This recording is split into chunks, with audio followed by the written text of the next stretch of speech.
Once upon a time, in a small village nestled deep within a lush forest, there lived a wicked stepmother named Agatha.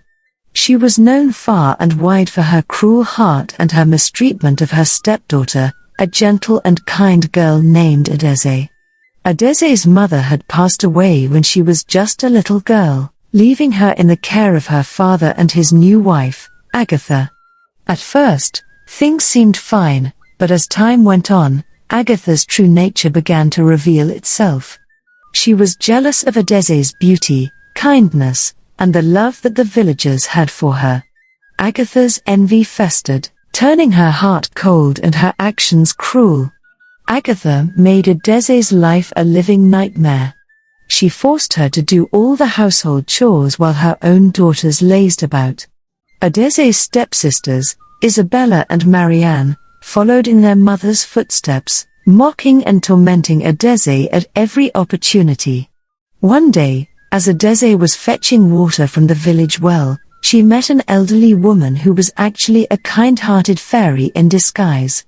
She could see the sorrow in Adaeze's eyes and offered her a magical acorn. She told Adaeze to plant it near her home and make a wish when it grew into a tree. Adaeze did as she was instructed, planting the acorn in the garden behind her cottage. The tree grew tall and strong, and when she made her wish, it was for a chance to escape her wicked stepmother's grasp. The next morning, to everyone's amazement, a beautiful tree had sprouted in Adaeze's garden, bearing the most delicious fruits anyone had ever tasted. The news quickly spread, and villagers came from near and far to taste the magical fruit.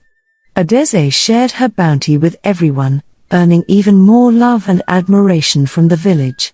When Agatha saw how popular Adaeze had become, her jealousy reached new heights. She demanded that Adaeze share the secret of the tree's fruit, but Adaeze refused, for she knew the tree was her only source of hope. One night, as Adaeze slept, Agatha and her daughters sneaked into the garden, intending to cut down the tree. But just as they raised their axes, the magical tree came to life, its branches swirling and glowing with a gentle light. It spoke in a soothing voice, warning them to stop their wicked deeds. Terrified, Agatha and her daughters fled from the garden, never to trouble Adaeze again. The magical tree continued to thrive, and Adaeze lived a happy life, sharing the bountiful fruit and her kindness with the villagers. And so, the tale of the wicked stepmother and the maltreated stepchild became a legend in the village, reminding all who heard it of the power of kindness, perseverance, and the unexpected magic that can bloom even in the darkest of circumstances.